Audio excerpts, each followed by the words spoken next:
What's going on, guys? JSGC here, back again for another Manchester City video, where today we are going to be doing my match review, match reaction and match analysis of Manchester City's heavy defeat away against Arsenal in the Premier League by a whopping 5-1, which has left many question marks. So we'll speak all about that in today's video. So if you are enjoying the content, please do leave a thumbs up. That would be much appreciated. Most importantly, guys, let me know your thoughts in the comments below. What's gone wrong here for Manchester City? What can City do to try and scramble some success between now and the end of the season? Do let me know in the comments below. Subscribe as well if you're new around here. That would be much appreciated. Press that red button, press the bell, and put your push notifications on. It is free, and social media links there in the description if you want to go and follow me on my Twitter, Instagram, and TikTok. With my email also in the description too if you want to hit me up for any sponsorships for any videos or any general business inquiries. So,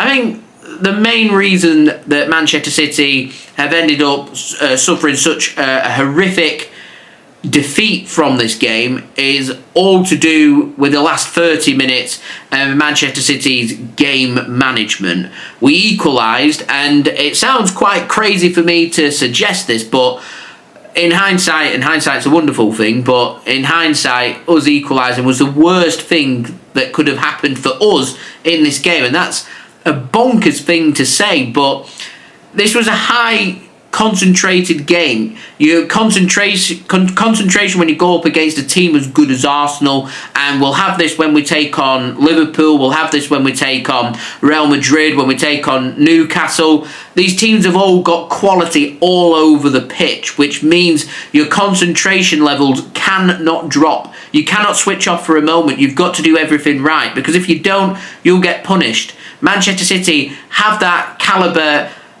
to be able to have that threat to other teams as well. Teams have got to play a near perfect game against us to get points off us. But we're seeing more and more about teams getting more and more quality, and the game of catch-up with Manchester City's neglect that's come, in my opinion, over the last 2 or 3 summers has led to Manchester City's gap getting smaller and smaller and smaller. Hence, that we sit here in Manchester City, they've gone from a team that's capable of winning the treble. We've had a team that's capable of consistently hitting well above 90 points to a team that's been scrambling over the last season or so in hitting somewhere in the mid-80s, and what we're seeing now is a steady decline even further as that catch-up comes in, and we're looking here at a team now that's what we're looking at here, 65 to 75 points will be Manchester City's season. It's not going to be enough to compete in the Premier League. Of course it's not going to be enough to compete in the Premier League. The big question is it good enough to get into the top 4? And that's the big question for me that I take away from this, is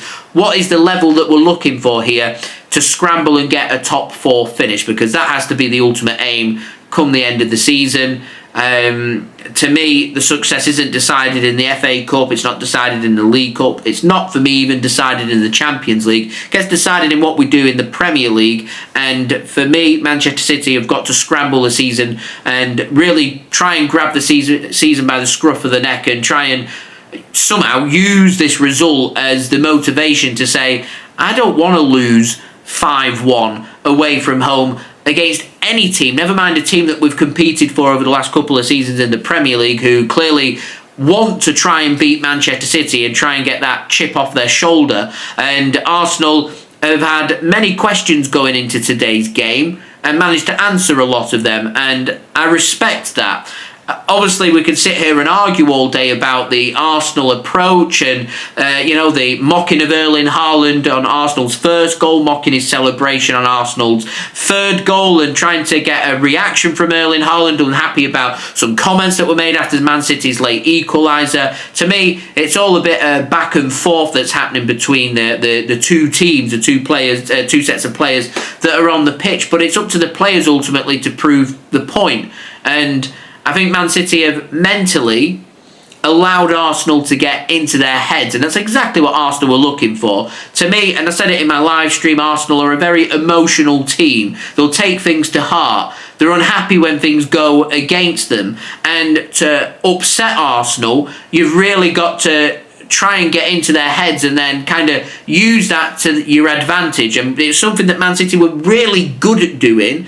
I'm going to come back to that late goal by Rodri a couple of seasons ago away against Arsenal, and him choosing to go and celebrate in front of the Arsenal fans rather than running over to the opposite end to celebrate in front of the City fans, which led to Rodri getting pelted with several missiles from the fans, going again into that emotion. So you've kind of got to, there's give and take, but you've got to play into it. And for me, Manchester City have almost been a bit too robotic, a bit too calm about things. You need leaders on the pitch, but you need somebody who's really going to try and help take these kind of games by the scruff of the neck, because it's these kind of games that we've got coming up for the rest of this month. There'll be a similar approach from Liverpool, from Tottenham, from Real Madrid. They'll be doing the same kind of things where they take everything personally. They've got a point to prove. And Manchester City are a wounded animal who are being hunted by some of the best predators out there in the world. And Man City haven't got the answers. And what's most disappointing is we just don't help ourselves. Defensive mistakes 2 minutes in, handing Arsenal, gift wrapping Arsenal a goal. You can't do that against good teams, because you will get punished and you will end up dropping points. You'll end up losing games. You've got to manage the games. Didn't do that. Good response from City from going 1-0 behind. I felt like Man City had a good work way into the game. And Arsenal, we were forcing them at times to drop a bit deeper. Manchester City were getting some opportunities. City's defending from set play was much better today. Our attacking on set play was much better. Hit the crossbar for some real good saves from David Raya. I thought David Raya had a really good game for Arsenal today, actually. I thought, arguably up there as one of the key man of the matches, which to me, when the game finished 5-1, and I'm praising the goalkeeper who's ultimately only conceded one, tells me a lot about what has happened in this game. It's been a game about fine margins and managing expectations whilst managing the game. Game management, that's crucial. Man City's game management isn't there. To me, there isn't leaders on the pitch. And I'm concerned most about when Ruben Dias isn't on the pitch. Defensively, we're all over the place. I didn't think Josko Gvardiol had too bad of a game. I didn't think John Stones had too bad of a game.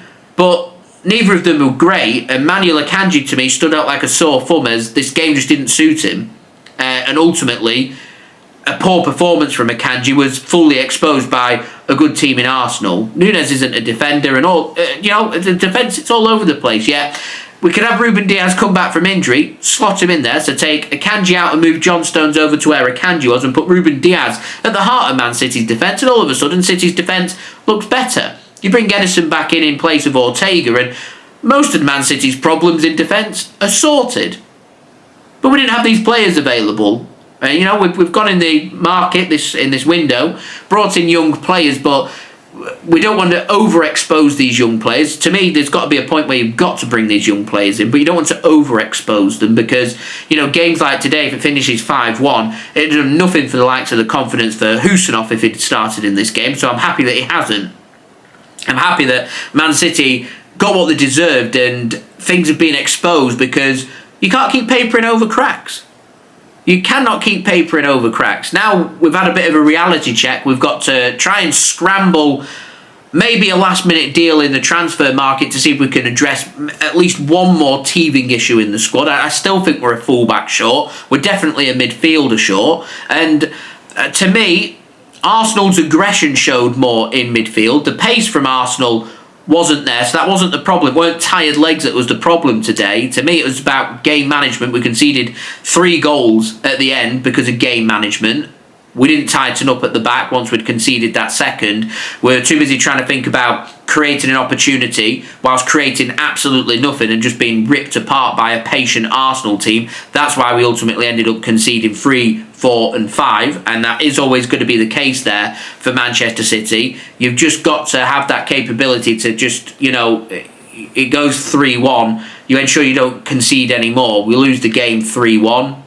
We lose games in the season. It happens. You pick yourself up, but 5-1's a lot different to 3-1. 5-1's an embarrassing scoreline for Manchester City. It's a scoreline that won't have gone down very well with Pep Guardiola, with the players, or with the Manchester City senior management. So it'll be interesting now to see how City respond. Normally, I like a long rest, 6 days before we play a game, and that's going to be against Leyton Orient in the Cup. So the 6 days, I'm sure, will do the players the world of good, and it'll give Man City enough time to really reflect and assess what they want from the season. But to me, and it sounds quite crazy that I'm going to suggest this, but I felt like Man City have really needed a reality check. There's been some performances that have ultimately not led to anything too critical for City. Club Brugge comes to mind midweek in the Champions League.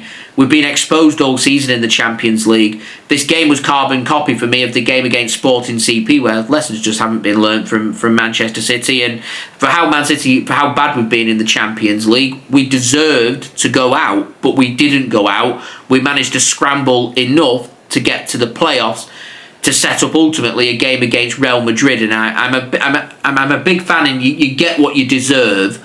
We've got Real Madrid because we deserve to be playing Real Madrid, because we've not been good enough. That's why we're playing Real Madrid. That's why we're not in the top 8. That's why we're not in the last 16 of the Champions League. We got what we deserved.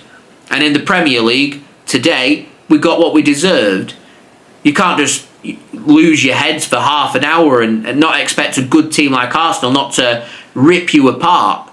We got what we deserved. We deserved to be ripped apart at the end, because it was embarrassing. The defending from City today was absolutely embarrassing. And the worst part is we went 1-0 behind, responded really well. We got the equaliser. We got what we wanted. And not even a minute after the restart, one poor giveaway from Phil Foden, one deflected goal from Thomas Partey. And how many times have we seen it from City? It's not gone our way. The heads drop. Brentford away. Carbon copy. 2-0 up. Cruising. We've got the game where we want the game to be. Something doesn't go our way. Heads drop. And once the heads have dropped, you're going to get embarrassed by the quality that's on offer. And this could get worse for City, because Arsenal are a very good team. We've got Liverpool coming up. That's going to be at the Etihad Stadium. To be embarrassed at the Etihad Stadium against Liverpool would be a disaster. It's not going to do the players the world of good, but Liverpool are a very good team as well. Real Madrid, they're a very good team with world-class players. They could rip City to shreds as well. So these City players, they've had the reality check. Now the question is, what do they want from the season? Because very quickly, City can drop into mid-table very quickly. We're still sitting in 4th. We're going to see if we get a favour off West Ham tomorrow to see if we continue to sit in 4th. And is it not too much damage done for City, other than we've had a big knock of confidence, and you've got to follow that up now. A couple of home games against Newcastle and Liverpool. You win them 2 games, and all of a sudden you feel good about things again. But lose both them games. These are very, very important moments in Man City's season. This February, to me, decides Manchester City's season. And I'm glad that we've had this result early in February. That I'm hoping we're going to use this as the motivation to go on a really good run to end the season really well. City are notoriously very good in the second half of the season. They've not got the excuse of tired legs, because they've got fresh new players in. They've got enough players here to cope that when injuries do occur, that these players have got long enough recovery time so they don't keep picking up reoccurring injuries. And we've got to pick ourselves up. We've got to respond, because if we don't, we won't have any success at the end of the season. And just like in this game, we don't have any success at the end of the season. There's only one team to blame for that, and that's Manchester City. So we need some accountability. Now is the reality check for City. What success do they want at the end of the season? It's up to the coaches and it's up to the players now to decide what they want. From what I've seen today, not good enough, and they don't need me to say that. We all know it's not been good enough, and we will see where we go from there. For Arsenal, so solid 3 points. It keeps them in the title race. I found it really ironic. I said this on my live stream. Arsenal fans have been very emotional about this game. You can see it clearly from how much it meant to the players doing Haaland celebrations and being in his face, and the fans doing the Poznan. The game means everything to Arsenal. Yet Arsenal are going to be supporting Man City in a few weeks' time when we play against Liverpool, because they really need a favour from Man City. But we've been bad, and if we continue to be bad, I'll tell you right now, Arsenal aren't going to get any favours from Manchester City. Liverpool will steamroll that. If we play like we did today, Real Madrid will steamroll that. Heck, Leyton Orient will have watched that and said there's some stuff they could have a pop at us next week away from home. That isn't going to be an easy away game. They're going to be well up for that game, and they're playing in League One. And there'll be a lot of rotation on offer from City. So, yeah, still got the FA Cup to go at. We're still in the Champions League. Right now we sit in the top 4. We've had the reality check. We've been battered by Arsenal today. They're the facts, and we've got to deal with that. What do we want from the season? That's where we're at now. I'd love to know your thoughts, guys. Let me know in the comments below. Where do we go from here? What do we do? Let me know in the comments. Also, don't forget as well to leave a thumbs up. That'd be much appreciated. Subscribe if you're new around here. Press that red button, press the bell, and put your push notifications on. Social media links, they're in the description if you want to go and follow me on my Twitter, Instagram, and TikTok. Email also in the description too if you want to hit me up for any sponsorships for any videos or any general business inquiries. And yeah, I'll see you all again real soon for the next video. We're heading now towards transfer deadline day, a very important deadline day for Manchester City. I still think we need a fullback and I still think we need a central midfielder. Don't make them additions to our team, and this could be even more so a season to suffer, to quote Pep Guardiola. Thanks for watching, guys. Take it easy. Peace. Ciao for now.